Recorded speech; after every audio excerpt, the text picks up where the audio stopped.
Channel নমস্কাৰ আপোনালোক সকলোকে মোৰ চেনেলটোলৈ পুনৰবাৰ স্বাগতম জনাইছোঁ আৰু আজি ব্লগটো আবেলিৰ পৰাই ষ্টাৰ্ট কৰি দিছোঁ গতিকে আশা কৰিছোঁ আপোনালোক সকলোৱে শেষৰলৈকে চাব বলক তেন্তে ষ্টাৰ্ট কৰোঁ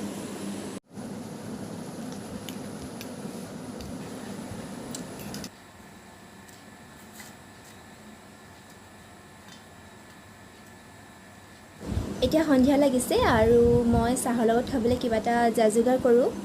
আৰু লগতে আপোনালোকক আজি মই কেইজোপামান প্লান্টছ শ্বেয়াৰ কৰিম বিভিন্ন ভেৰাইটিৰ মোৰ ওচৰত স্নেক প্লান্টৰ দুটা ভেৰাইটি আৰু চিংগনিয়ামৰ তিনিটা তাৰপিছত বোট লিলিৰ দুটা ভেৰাইটি আছে লগতে মই সেইদিনা নাৰ্চাৰীৰ পৰা অনা প্লান্টছ এজোপা শ্বেয়াৰ কৰিম মই প্লান্টছ 4জোপা আনিছিলোঁ কিন্তু তাৰে এজোপা মই শ্বেয়াৰ কৰিম আপোনালোকৰ লগত গতিকে চাই দিব ভিডিঅ'টো শেষলৈকে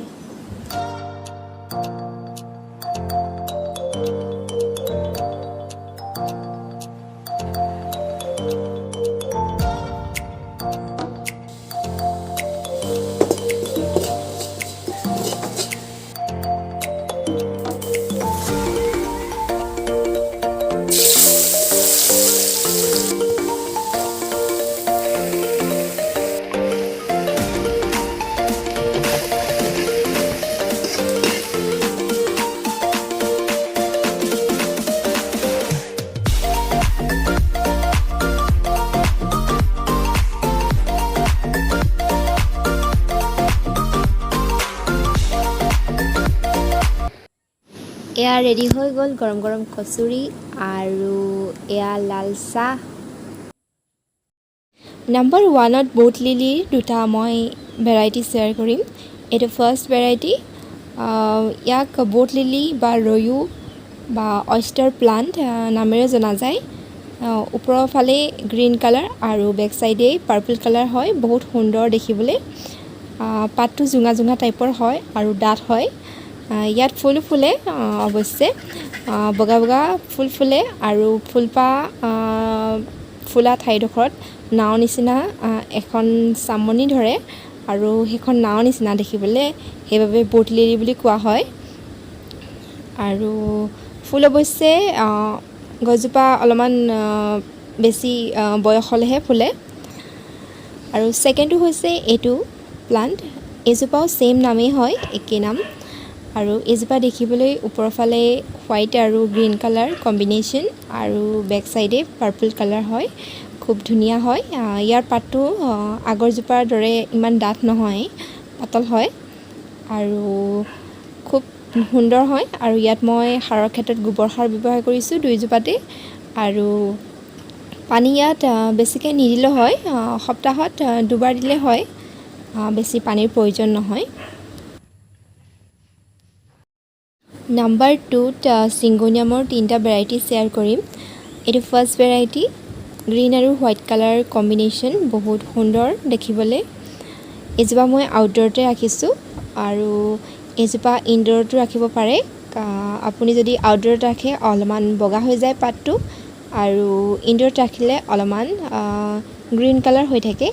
এইজোপা অলপমান ছাঁহত আছিল সেইবাবে এইজোপা গ্ৰীণ কালাৰটোৰ অলপমান বেছিকৈ দেখা গৈছে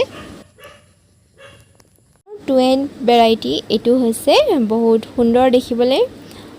মাজত পিংক কালাৰ শিৰা আছে আৰু ছাইডত গ্ৰীণ কালাৰ এয়া চাওকচোন কিমান ধুনীয়া লাগিছে দেখিবলৈ এই প্লান্টটোত মই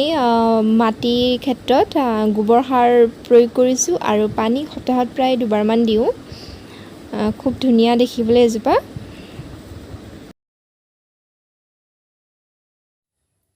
চিংগনিয়ামৰ 3 নম্বৰ ভেৰাইটি এজোপা আৰু গোটেইজোপা গ্ৰীণ কালাৰ হয় আৰু মাজৰ অংশটো চিলভাৰ কালাৰ শিৰাৰ দৰে আছে আৰু এইজোপা বহুত দেখিবলৈ ধুনীয়া লাগে আৰু ইয়াত মই সাৰৰ ক্ষেত্ৰত গোবৰ সাৰ প্ৰয়োগ কৰিছোঁ দেখিবলৈ খুব সুন্দৰ হয় আৰু এইজোপা বেছি ওখ নহয় নাম্বাৰ 3ত স্নেক প্লান্টৰ দুটা ভেৰাইটি শ্বেয়াৰ কৰিম এইটো হৈছে ফাৰ্ষ্ট ভেৰাইটি আৰু এইজোপা বহুত ধুনীয়া লাগে দেখিবলৈ আৰু এইজোপা বেছি ওখ নহয় ইনডোৰ প্লান্ট হয় আৰু এইজোপা আপুনি টেবুলটো ৰাখিব পাৰে পঢ়া টেবুলত গ্ৰীণ আৰু য়েলো কালাৰ কম্বিনেশ্যন বহুত ধুনীয়া লাগে দেখিবলৈ পদুম ফুলৰ পাতৰ দৰে ধুনীয়াকৈ জোঙা জোঙাকৈ ওলাইছে আৰু পাতটো ডাঠ হয় আৰু এইজোপাত মই সাৰৰ ক্ষেত্ৰত গোবৰ সাৰ প্ৰয়োগ কৰিছোঁ আৰু ডেকোৰেশ্যনৰ ক্ষেত্ৰত মই ইয়াত সৰু সৰু পাথৰ ব্যৱহাৰ কৰিছোঁ আৰু এইজোপা সপ্তাহত পানী দুবাৰ দিলে হয়, বেছি পানীৰো প্ৰয়োজন নহয়। এইজোপা হৈছে ছেকেণ্ড ভেৰাইটি আৰু আপোনালোকে দেখিবলৈ পাইছে পাতটোৰ কম্বিনেশ্যন কিমান সুন্দৰ আৰু ইয়াত মই ডেকোৰেশ্যনৰ ক্ষেত্ৰত ইয়াতো মই পাথৰ ব্যৱহাৰ কৰিছোঁ সৰু সৰু। নাম্বাৰ 4ত মই শ্বেয়াৰ কৰিছোঁ এজোপা সুন্দৰ প্লাণ্ট। এইজোপাক চাকুলেণ্ট বুলি জনা যায় আৰু ইয়াৰ পাতটোৰ জোঙা জোঙা টাইপৰ হয়, দেখিবলৈ পাইছে বহুত সুন্দৰ আৰু অক্টোবৰ নৱেম্বৰ মানৰ পৰা ইয়াত ফুলো ফুলে আৰু ফুলপাহ মই দেখুৱাবলৈ যত্ন কৰিম, বহুত সুন্দৰ হয়। নাম্বাৰ 5ত মই শ্বেয়াৰ কৰিম এজোপা সুন্দৰ প্লাণ্ট। এইজোপাৰ নাম হৈছে হাইড্ৰেঞ্জিয়া প্লাণ্ট আৰু ইয়াৰ ফুলপাহ দেখিবলৈ পাইছে বহুত ডাঙৰ হয়। এতিয়াও আৰু কেইপামান ফুলিবলৈ আছেই ফুল, আৰু ডাঙৰ হ'ব ইয়াতকৈও আৰু এই ফুলপাহ বহুত দিনলৈকে থাকে আৰু ইয়াৰ পাতখিলাও বহুত ডাঙৰ ডাঙৰ হয়, সেউজীয়া হয় পাতখিলা, বহুত ধুনীয়া লাগে দেখিবলৈ আৰু ফুলপাহৰ কালাৰটোও ভাল লাগে, কম্বিনেশ্যন হোৱাইট আৰু পিংক কালাৰ আৰু এইজোপা কাটিং কৰিও আপোনালোকে ৰুব পাৰে। নাম্বাৰ 6ত আছে এজোপা সুন্দৰ প্লাণ্ট। এইজোপা মই নাৰ্চাৰীৰ পৰা আনিছিলোঁ। এইজোপাৰ নাম এস্পেৰাগাছ ফাৰ্ণ বা ফক্সটেল প্লাণ্ট বুলিও জনা যায়। এইজোপা সৰু সৰু বনগুটি টাইপৰ হয় আৰু প্লাষ্টিকৰ দৰে দেখা যায়, চুলে অলপমান বিন্ধে,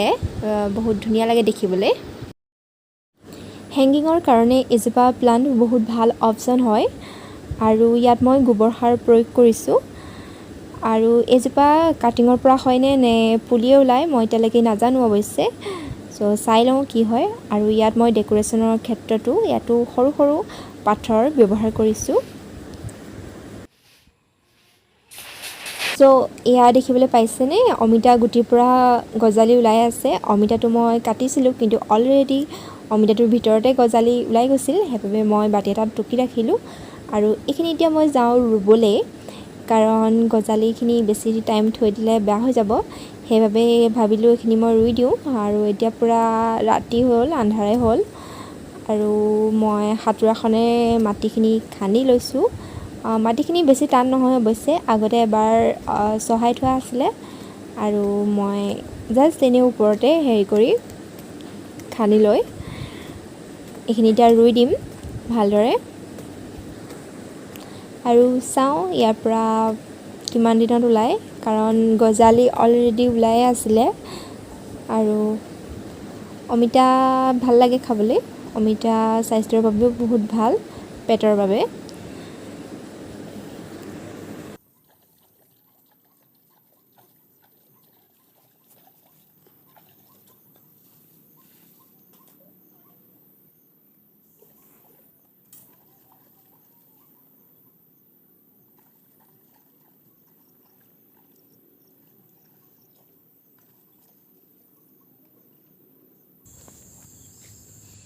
অমিতাৰ গুটি ৰোৱা হৈ গৈছে, সিঁচা হৈ গৈছে আৰু ইয়াৰ ছাইডতে আছে ভোট জলকীয়াৰ গছ আৰু ৰাতি সাজৰ বাবে ভোট জলকীয়া দুটামান ছিঙি লওঁ আৰু লগতে আজি ভিডিঅ'টো ইমানতে সামৰণি মাৰিছোঁ। যদি ভাল লাগিলে লাইক, শ্বেয়াৰ, কমেণ্ট আৰু ছাবস্ক্ৰাইব কৰিবলৈ নাপাহৰিব। অন্য এটা ভিডিঅ' তেনেহ'লে পুনৰ লগ পাই আছোঁ। শুভৰাত্ৰি, গুড নাইট।